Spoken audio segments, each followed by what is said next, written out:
The only advantage human beings have or have ever had is they're the smartest beings on the planet.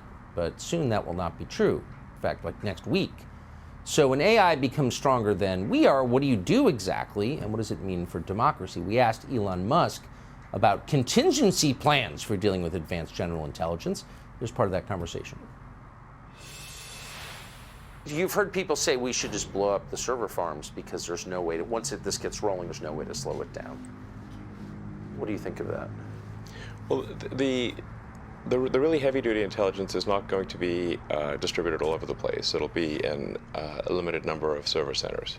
If you say very sort of deep AI, heavy-duty AI, it's not going to be in your laptop or your phone. It's going to be in a situation where there's like 100,000 really powerful computers working together in a server center. So it's not like subtle, and there are a limited number of places where that can happen.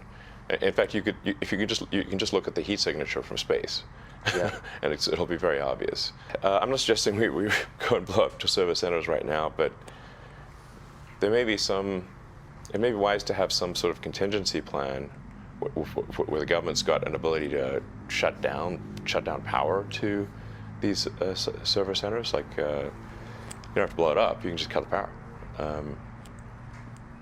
And what would trip? Or cut connectivity as well. That's another way. Right. Yeah. But what would trip that switch, do you think, in your mind? What would be the threshold that you'd have to pass to warrant the government cutting off your power or cutting off your signal?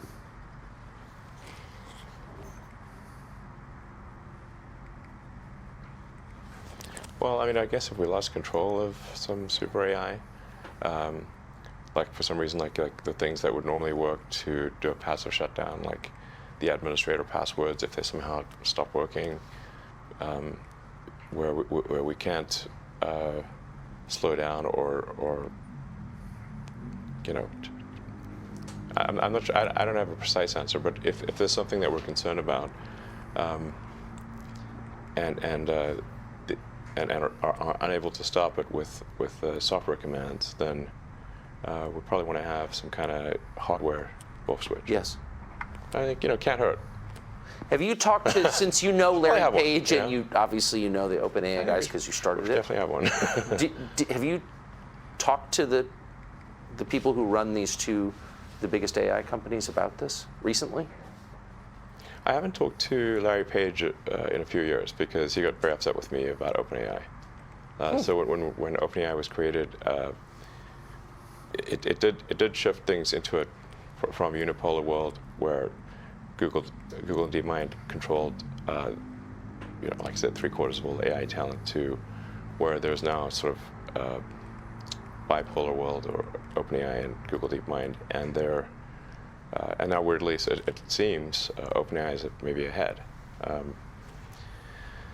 So I have had conversations with the OpenAI team, Sam Altman. I haven't talked to Larry Page because he doesn't want to talk to me anymore for a few years.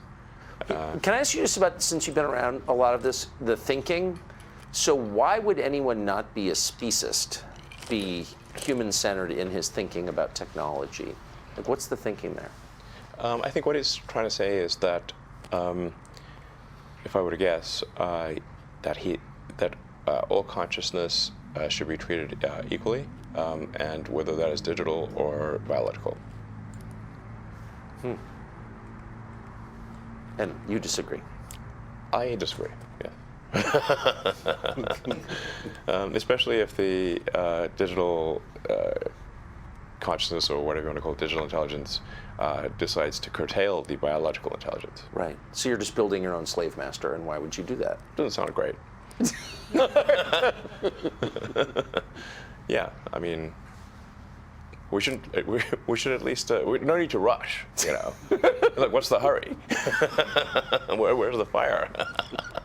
Tell us about the hurry. So I know you've been talking about this for years, and on the sort of the periphery of our attention, we've heard Elon Musk talking about AI. But for most people, it's been like 3 months since they've had any interaction with this at all.